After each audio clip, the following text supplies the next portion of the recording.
Derek?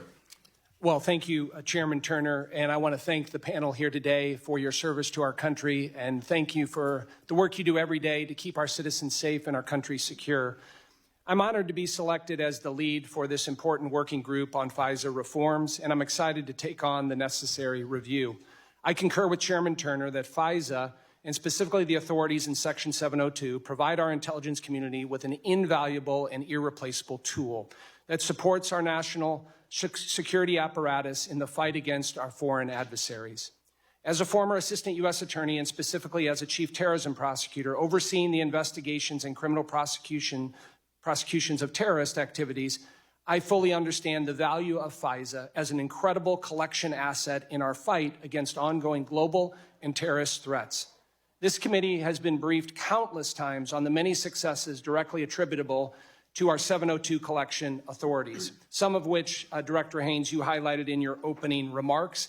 And I would also comment, I know General Nakasone last month, or I guess in January, you spoke to the Privacy and Civil Liberties Oversight Board on the value of 702. In that speech, you talked about this authority provides the U.S. government with irreplaceable insights, whether we are reporting on cybersecurity threats, counterterrorism threats, or protecting U.S. and allied forces. FISA Section 702 has helped us understand the strategic intention of the foreign governments we are most interested in, including the PRC, Russia, Iran, and North Korea. Unfortunately, there are far too many members of Congress on both sides of the aisle that question whether the executive branch can be trusted with this powerful tool. And that's because of in the past and currently there's been abuses and misuses of 702 by the FBI. From where I sit today, I believe that a clean legislative reauthorization of 702 is a non-starter. To reiterate what the chairman said, you must first acknowledge that a problem exists before we can formulate meaningful reforms to build back trust and confidence in the FISA process. Director Wray, I want to start with you and ask, are you willing to acknowledge that the FBI has committed abuses and violations in its use of FISA, and is that defensible? Well, first off, no violations are defensible, in my view. It's important to distinguish, as I think both the ranking member and the chair may have, between things that happen with Title I FISA, for example, that were at issue in the Inspector General report related to the Crossfire Hurricane matter, which, as I've said before, describes conduct that I consider totally unacceptable and unrepresentative of the FBI, and we implemented all sorts of reforms that I could go into on that. Then over on the 702 side, there have been compliance incidents that have to be addressed, and we have taken all sorts of steps that I could walk the committee through here to address that issue. And what's important to note about that is that all of the reports to date that have been shared with the public and I think with the Congress about 702 compliance issues all predate, that is the conduct at issue, predate all these reforms, which is why it's so important for me to be able to let the committee know, and this will be coming in more detail in the next ODNI report that comes out in late April, I think it is, that we have now seen a 93% decrease year over year from 21 to 22 in the number of U.S. person queries made by the FBI. And that's not just an aberration of that 1 year. If you compare it to 2020, so the year before that, it's about an 85% increase. So it's a dramatic increase in the judiciousness with which our people are running their queries. And we are absolutely committed to making sure that we show you, the rest of the members of Congress and the American people, that we're worthy of these incredibly valuable authorities. Well, I appreciate you mentioned that. I would say because of a number of these abuses and non-compliance issues with the FBI, would you agree that the FBI has a trust issue with the American public and specifically with members of Congress? Well, certainly, anytime we have anybody who has a trust issue with us, we want to try to address it. I think when I look at the American people more broadly, I think a lot of it is reaction to specific cases and things here and there, but I will tell you that I see the American people showing up in droves to come work at the FBI. Putting that to the side, we clearly have work to do, and we're eager to do it with this committee to show that we can be worthy stewards of these important authorities. And so if there are questions that need to be answered, I understand completely why those questions are being raised. We brought them on ourselves, and I want to make sure that we can show you that we can answer those questions. And how do you give reassurance to the American people that their civil liberties are going to be protected?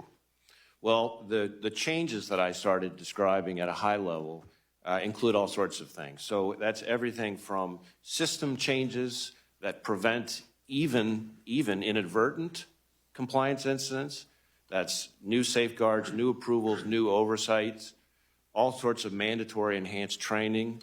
I created and stood up an entire new Office of Internal Audit that did not exist at the FBI before, and brought in a former agent who's also a former Big Four accounting firm partner to run that Office of Internal Audit. And that office is focused exclusively on FISA compliance. Ultimately, in the long run, we want that office to take on other kinds of compliance too. But because of the importance of this issue, because of the importance of the concerns that you and others have framed, we've dedicated that Office of Internal Audit to focus exclusively on this important authority and compliance with it. So those are some of the things. Obviously, there's a lot more that I could get into, but I'm sympathetic to the time constraints here. Well, thank you for that. Unfortunately, I believe that the FBI does have a significant trust issue with members of Congress, and that's part of what we'll deal with the working group. And I would say that trust has only been made worse by the recently declassified Section 702 compliance report covering December 2019 through May of 2020. In that report, there was a number of concerning things that were brought forward. There was queries done inappropriately by the FBI on a local political party. And then secondarily, included in there was one specific instance of abuse involving multiple queries of a sitting member of Congress in the FBI's FISA databases. Buried in a footnote of the declassified assessment, this specific incident described as follows. Quote, an intelligence analyst with the FBI conducted multiple queries using only the name of a U.S. congressman. The 707 report describes the specific facts that led the analyst to conduct these queries. These queries retrieved unminimized FISA-acquired information, including Section 702 acquired products that were opened. FBI advised that no minimized FISA-acquired information was disseminated or used in any way. This was reviewed, obviously, by the National Security Division of the U.S. Department of Justice and ODNI, and based on what they reviewed, they found these queries to be wholly inappropriate, not compliant, and a violation because they were overly broad as constructed. I think that the report's characterization of this FBI analyst's action as a mere misunderstanding of querying procedures is indicative of the culture that the FBI has come to expect and even tolerate. It is also indicative of the FBI's continued failure to appreciate how the misuse of this authority is seen on Capitol Hill. And I want to make clear the FBI's inappropriate querying of a duly elected member of Congress is egregious and a violation not only that degrades the trust in FISA, but is viewed as a threat to the separation of powers. I have had the opportunity to review the classified summary of this violation, and it is my opinion that the member of Congress that was wrongfully queried multiple times solely by his name was in fact me. This careless abuse of this critical tool by the FBI is unfortunate. Ironically, I think it gives me a good opportunity and a unique perspective on what's wrong with the FBI and the problems that the FBI has. To highlight that, I would like to submit for the record a couple things. February 28th, 2023, Director Haynes and Attorney General Garland asked for a reauthorization from the Congress, but they go in to add that there needs to be rigorous and ongoing oversight of the FBI's 702 querying, specifically their collection decisions on U.S. person inquiries. And they will be evaluating and taking remedial action to address identified incidents of noncompliance by the FBI. I'd like to submit that for the record, Mr. Chairman. Without objection. Secondly, a letter was sent to you on February 15th, Director Wray, 2023, from Congressman Andy Biggs of Arizona, and he talks about the declassified 2021 report detailing these continued abuses of 702. In there, he mentions that these instances should frighten every American, and Congress deserves an explanation for them. He additionally talks about these, quote, backdoor searches are a violation of the Fourth Amendment and cannot continue. I'd ask to submit that for the record.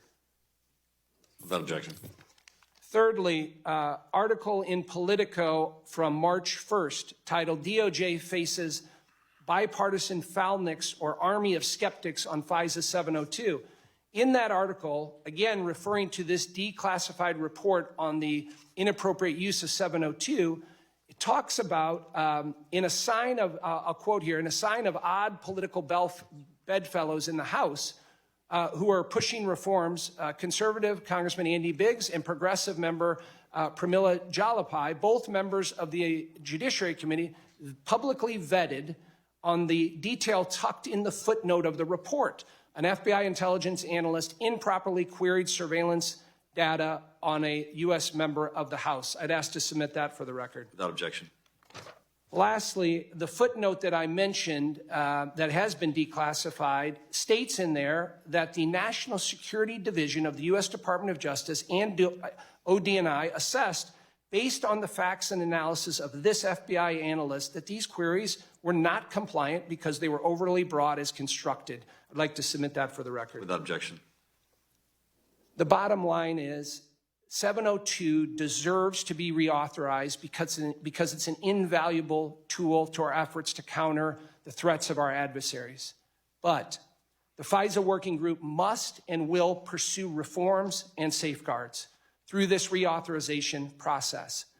To help explain to the public why 702 should be reauthorized, I have a few questions for our other panelists. Director Haynes, why do we need 702 to specifically counter China? Thank you, Representative. Specifically with respect to China, there are a number of ways in which 702 is crucial. It's crucial in the context of counterintelligence, where we are looking at where it is that China's efforts to send spies into the United States may be and what their planning is in relation to it. It is crucial in the context of threats to our to U.S. victims and to critical infrastructure through cyber, as we've all indicated. It's crucial to understanding a whole range of issues because it is effectively the most sort of effective way for us to gather intelligence against non-U.S. persons outside of the United States. Thank you. And Director Burns, what does 702 mean for the CIA's ability to counter China? It's crucially important for all the reasons, sir, that Director Haynes just mentioned.